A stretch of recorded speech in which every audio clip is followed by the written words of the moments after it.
So this conversation about the PlayStation 5 Pro and the 4090 and the 4070 is a very interesting one. Now, for the most part, anybody who knew about hardware already understood that this was going to be an unfair comparison. What really did, in my opinion, irritate a lot of folk who talk about hardware is the fact that there were a lot of console players on the influencer side. I won't say a lot. I'll say, that's my alarm. Sorry about that. I would say maybe a certain number of folk who are on the console influencer side, one on Twitter that was basically posting really long posts. I wouldn't mention any names. Y'all would probably know who I'm talking about. Another one, choose your letter, A through F, and you can probably figure out the name of this YouTuber. Now, at the end of the day, it was very funny because I saw someone in my comment section that said to me that this whole 4090, 4070 comparison was a lie that was started by PC gamers to try to frame the console gamers in a sense from this conversation. Look at this. This person said this. They said this PS5 Pro thing was started by a lie started by PC gamers claiming that console gamers think that the PS5 Pro is the same that as the 4090. And then I told them that Digital Foundry was actually the source of the 4070 claim, and they insist that Digital Foundry is a PC-centric platform, which I think this is, in my opinion, just somebody who is not really aware of how all of this came about, and they pretty much wanted to go ahead and find a way to save face. Now, let me go ahead and start a little timeline so that people will understand that there is, number one, evidence of who pretty much came up with these, in my opinion anyways, very, very blind claims. They did not take a look at what was available in terms of data, and they threw it out there. So up here, I actually responded and I actually called some names in this particular, post. But I don't want to show y'all any names. Screw that, because someone's going to say, oh, you're calling my name in my comment. But we know you. We know who y'all are. I just want to be respectful, but we need to follow where the evidence leads us. So in a podcaster or YouTuber's video at one time, I think it was a live stream, this YouTuber's, username would go anywhere from the letter A through, Q. And in this particular video, somebody came out and said, oh, that they talked to a friend and the friend said that this PS5 Pro can actually do what a 4090 can do. Now, some of you who've been following, attest in the comment section, you remember that conversation because we all saw it and we were like, huh? Like, it was literally a shock. And then we laughed and we're like, yeah, they're just trolling at this point. There's no way this can be real. And when everybody chalked that up and dismissed it immediately, it wasn't even entertained. I'm sure some of you have probably seen some other people continue with that, but I can tell you that one of the major sources was from there. Then after that, Richard Ledbetter of Digital Foundry then came out and did a hip fire. He said he can basically compare the features of the 4070 of the PS5 Pro to a downclocked 4070. The subreddit group for the PS5 actually has this quote and said basically it's a fair bit more in that regard, the power level, right? So Richard Ledbetter, Digital Foundry, thinks a PC on the power level of the PS5 Pro will cost a fair bit more, says the RTX 4070 will be the closest equivalent.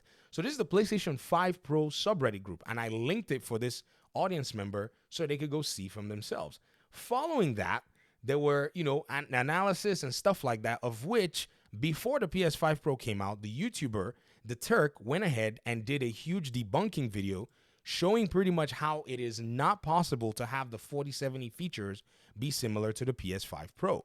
He showed different data points, he showed different graphs, frame rates, performance, and different tests that he had done in the past to pretty much bring this particular GPU that will be in the PS5 Pro to the 6800.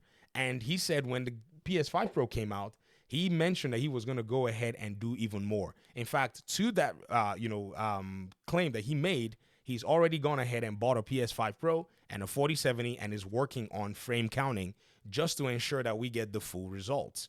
So again, this whole conversation that it is the PC players that are upset or whatever, no. What we're doing is we're running the PS5 Pro through the gauntlet so that it can actually go through the litmus test of, people understanding exactly what the hardware has to offer.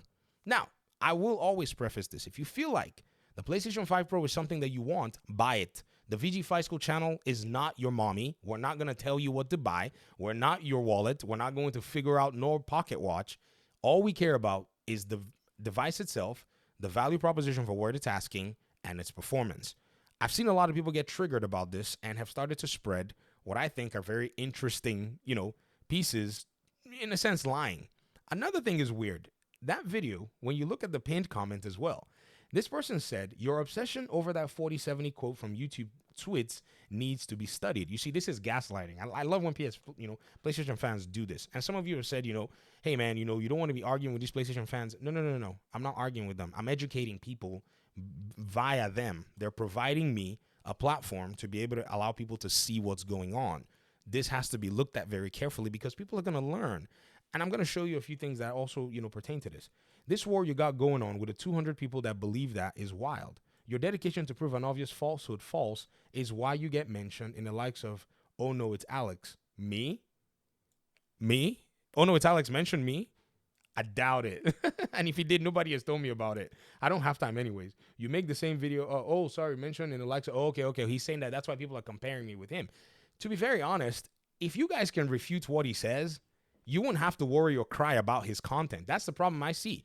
Y'all seem to be whiny little babies that if another man criticizes opinions that you hold to, go and refute the opinions. That's all you do. Go find evidence and, body his argument. If you can't body his argument, stop crying on my on my comment section about something that we all know, or maybe you didn't pay attention to, and now you're basically misinformed, or maybe, you've misplaced the timeline.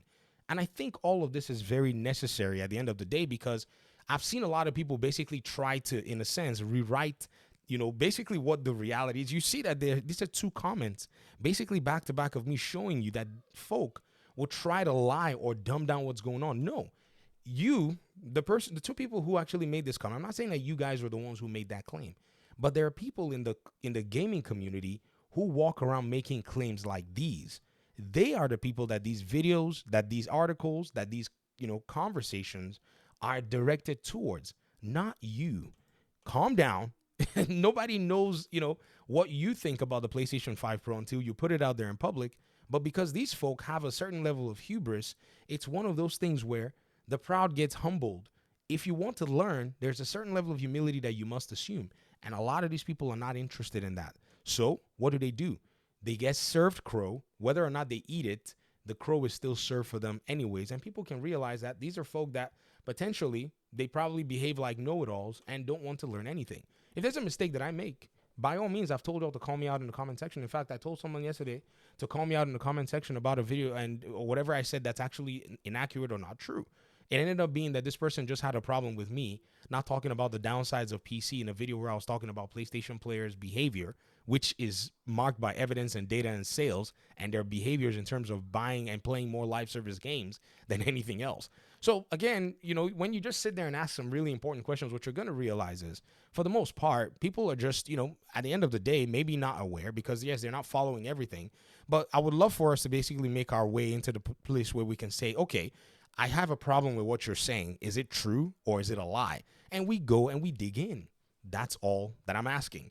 So are these videos going to stop? No, they're not. We're going to count the frames for the PS5 Pro because we really have to, because this is how data is actually taken into consideration when it comes to performance for hardware. This is tradition, guys. I mean, I'm not saying that it's the best way to do things, but it's all what we've always done to be able to figure out how your dollars get spent best. Because if you find out that the value proposition of the PS5 Pro is not what it is, then I think some people are afraid to admit that PlayStation is pretty much, raking them over the coals, which everybody tries to do. Nvidia tries to do it. AMD tries to do it, and even on my side as a PC gamer, I will admit to you that, we need this so that these, big companies don't rob us blind. And if you feel like, you're exorbitant and like I've said, you want to pay for this, by all means, knock yourself out. Thanks for watching the video. Appreciate you guys' time and audience. Hopefully we'll talk pretty soon in another one. Peace out.